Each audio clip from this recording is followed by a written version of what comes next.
ये जो मैं आपके साथ जो नेक्स्ट स्लाइड मैंने आपके साथ शेयर की है, अब आप इस नेक्स्ट स्लाइड को डीपली ऑब्जर्व कीजिए, ठीक है। तो यहाँ पे what do you understand in context to this chapter. अब हमें इस चैप्टर के बारे में क्या पता चला, क्या अगर मैं आपको इसमें कहते हैं कि historians read document take max from the other sources sense to different historical background to contain the past.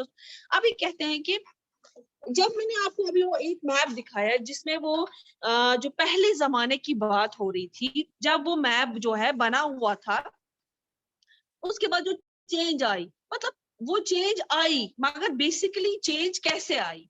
वो चेंज तब आई जब हमारे पास जो है पहला मैप बना हुआ था, जो अल इदरीसी, अभी इससे पहले पढ़ाया, अरब का जो अल इदरीसी था, जब उसे वो मैप बनाया था, तभी क्या हुआ, जब उसे वो मैप बनाया था, तभी जो था वो फ्रेंच वाला जो कार्टोग्राफर था, उसने दूसरा मैप बनाया। लेकिन पॉसिबिलिटी कैसे हुई दूसरे मैप बनाने की, जब उसके पास पहला मैप था, जब उसके पास कुछ सोर्स था कि वो देख रहा था, वो उसको पढ़ रहा था डीपली उस चीज को, तो उससे वो देखा भाई इससे तो अल इदरीसी ने तो ऐसे मैप बनाया, चलो मैं देखता हूँ ये ऐसा ही है कि नहीं। उसने कि उसके पास जो भी उस टाइम सोर्सेस थे, जो भी, अभी हमारे पास बहुत सारे सोर्स थे, उसके पास जो भी सोर्स था उस टाइम पे, उसने वो अच्छे से देखा, और उसके बाद क्या किया कि उसने नई एक फिगर जो है उस टाइम पे बनाई, जो इंडिया का मैप बताता है। अगर हम उसको, उस जो अभी इंडिया का मैप उसने बनाया था, अगर हम उसको और अभी के कंपेयर करो, तब भी उसमें चेंज है। अब वो चेंज कैसे आई? दूसरी जो फ्रेंच साइंटिस्ट ने बनाया था, उसको और स्टडी किया गया, उसको जब स्टडी किया गया तो उसके आगे हमारे पास और भी जो है चेंज आई उसमें, और जो प्रेजेंट हमारा जो मैप दिखा रहा है वो फिर वही मैप तब बना। तो कितने स्टेज हुए इसके, फर्स्ट सेकंड और थर्ड, ठीक है। अर्ली हुआ, मिडिवल पीरियड जो आपको मिडिल मैंने बोला पढ़ना है, और उसके बाद मॉडर्न, उसके बाद जो अभी प्रेजेंट है, ठीक है। अब हम इस चैप्टर में क्या क्या पढ़ेंगे? अब बेसिकली इस चैप्टर का मोटिव क्या है? ये जो मैप्स का तो इसने इंट्रोडक्शन दिया है, लेकिन मोटिव क्या है चैप्टर का? न्यू एंड ओल्ड टर्मिनोलॉजीज, पुरानी और नई टर्मिनोलॉजीज जो है, क्या क्या है, जो मैंने अभी आपको बताई। पहले ओल्ड का मैप दिखाया मैंने, उसके बाद नया दिखाया, ठीक है।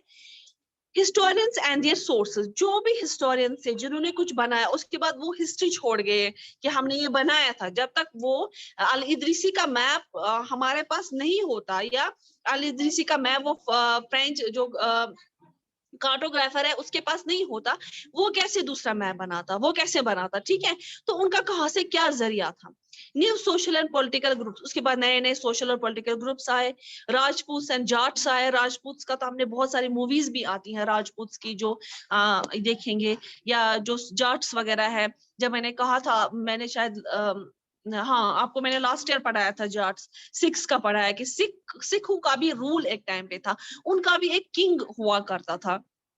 ये मैंने आपको लास्ट क्लास में, सिक्स क्लास में पढ़ाया हुआ है।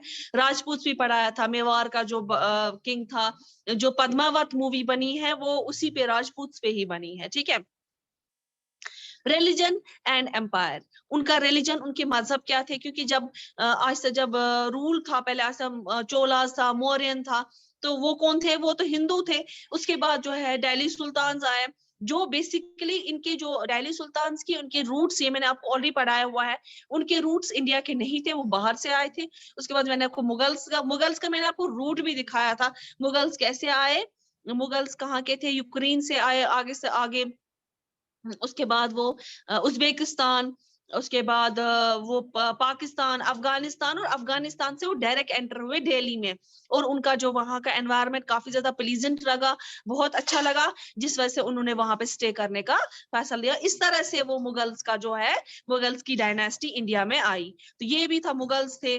उसके बाद अशोका जो थे, उन्हें अशोका द ग्रेट रूलर उसको बोला जाता, वो कैसा था? वो उनका सबका उनका रिलीजन अलग था। वो हाँ, अशोका, ये बहुत इंटरेस्टिंग था यहाँ पे। अशोका का जब रूल था, तो उनके जो एंसेस्टर्स थे वो हिंदू कम्युनिटी से बिलोंग करते थे, ठीक है। तो वो हिंदू थे। लेकिन जब अशोका ने जब देखा रिलीजन का, तो उसको सबसे ज्यादा पीस रिलीजन जो था, वो कौन सा लगा उसको? बुद्धिज्म लगा। वो किसकी वजह से? लॉर्ड बुद्धा की वजह से। तो उसने लॉर्ड बुद्धा का जो है काफी ज्यादा वर्शिप करता था, उसको काफी ज्यादा वो मानता था, ठीक है। ओल्ड और न्यू रिलीजन, पुराने और नए religions, thinking about time and period, historical period, हमें जो है टाइम के बारे में और उस टाइम पे जो हिस्टोरिकल, उस टाइम पे क्या हुआ था, अभी क्या है, उस चीज के बारे में इस चैप्टर में पढ़ना है। पहले आप मुझे बोले, किसी को कुछ पूछना है?